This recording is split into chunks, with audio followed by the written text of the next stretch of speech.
Hello everyone and welcome to today's video. Now today we are going to be talking about the British Grand Prix weekend that happened for F1 and F2.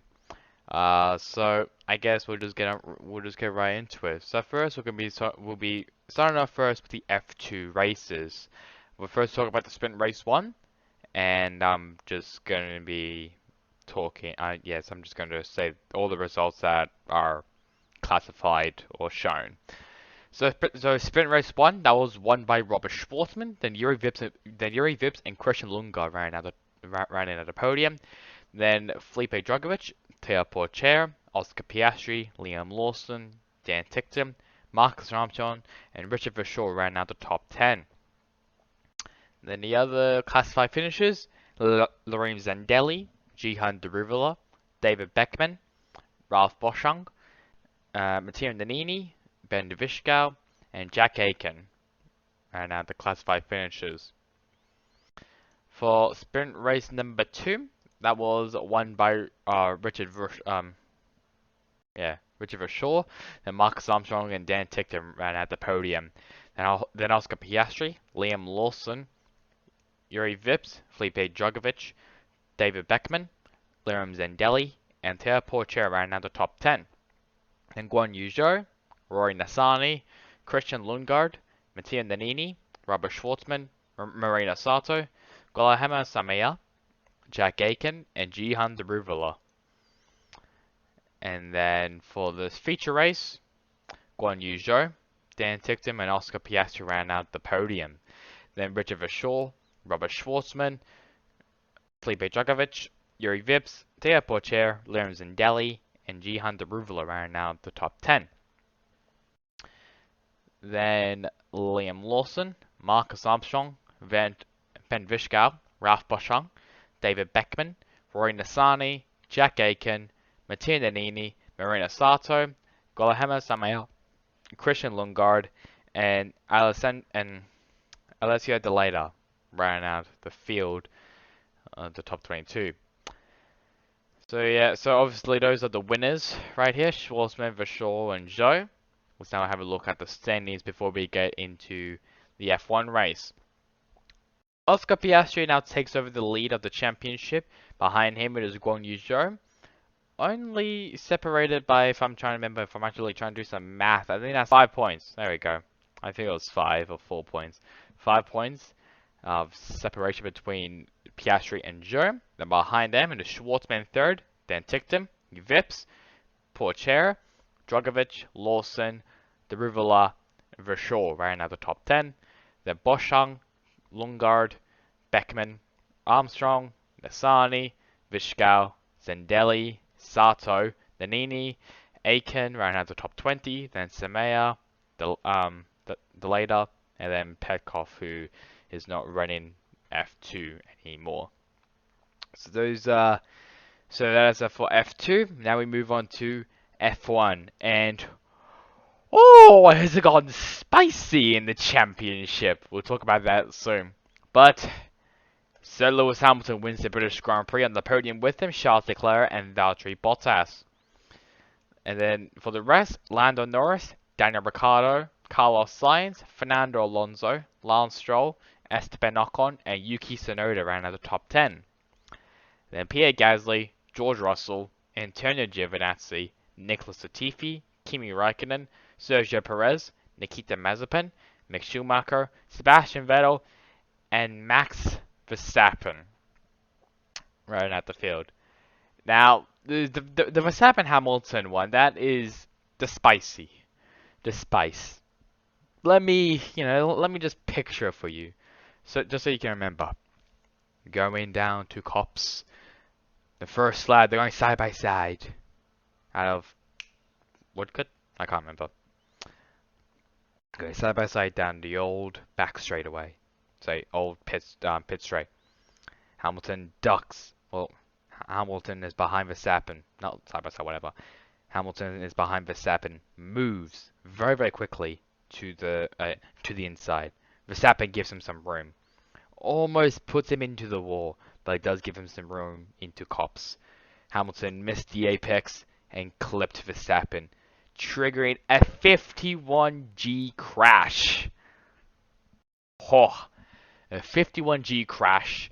Obviously, Verstappen had to go to the hospital and everything. He is okay. Thank God for that. Let's just talk about that crash for a few minutes.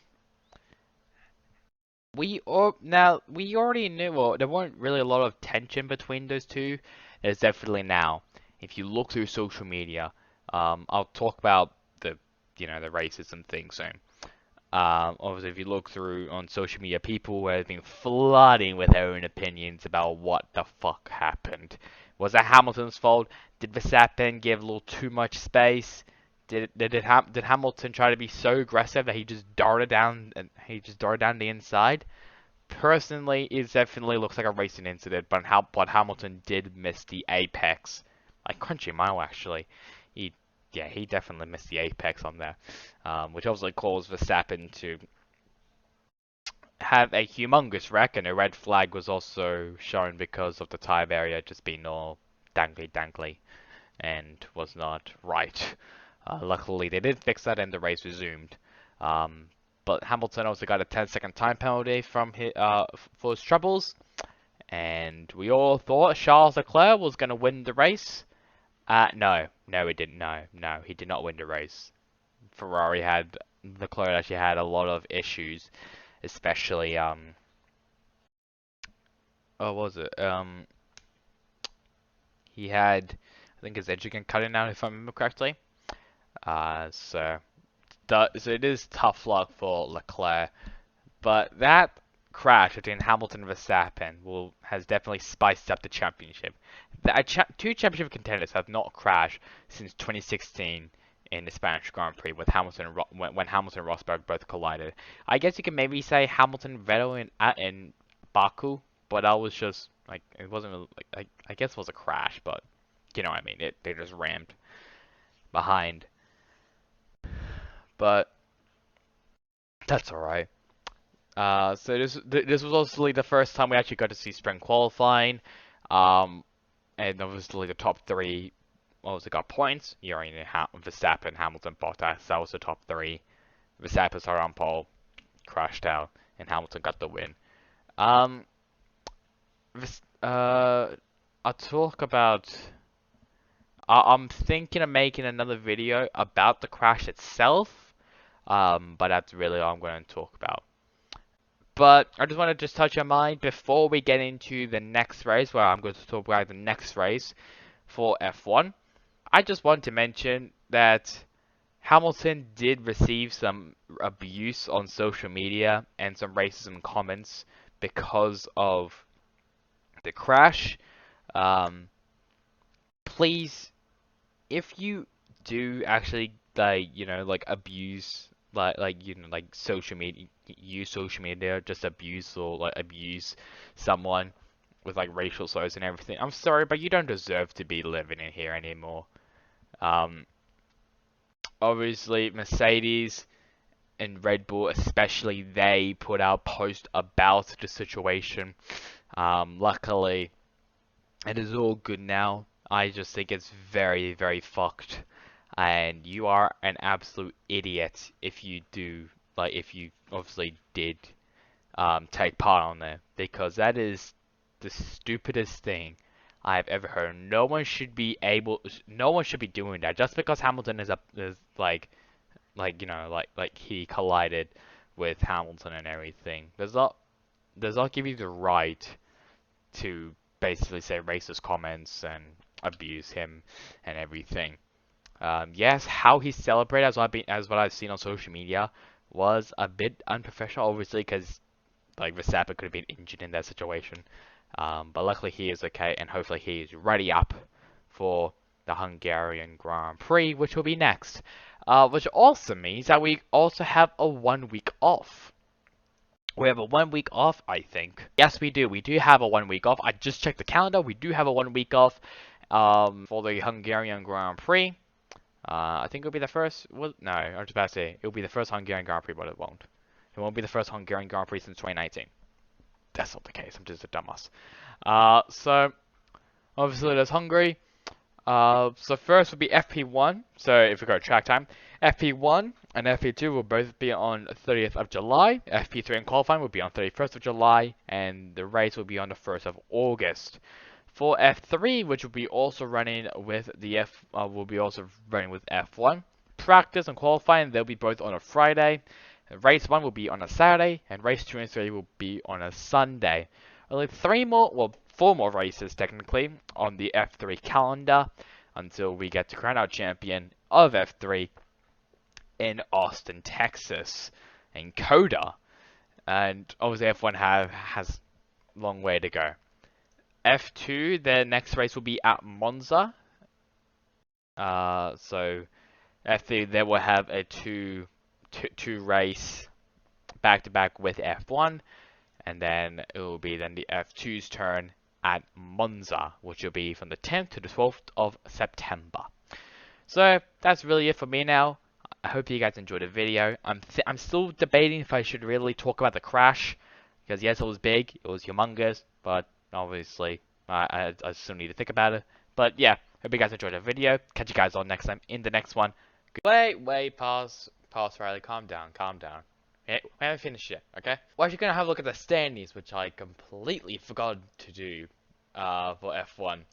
So, as you can tell, Max Verstappen's lead has been crunched down, with Hamilton's win has obviously crunched down the lead from Verstappen and obviously retiring. It's now an 8-point gap. 8 points. 8 points between first and second for the championship lead between Verstappen and Hamilton. Third place is Lando Norris. In fourth place, Valtteri Bottas, Sergio Perez, Charles Leclerc, Carlos Sainz, Daniel Ricciardo, Pierre Gasly, and Sebastian Vettel ran out the top 10. Then Fernando Alonso, Lance Stroll, Esteban Ocon, Yuki Tsunoda, Kimi Raikkonen, Antonio Giovinazzi, George Russell, Mick Schumacher, Nicholas Latifi, and Nikita Mazepin ran out the top 20.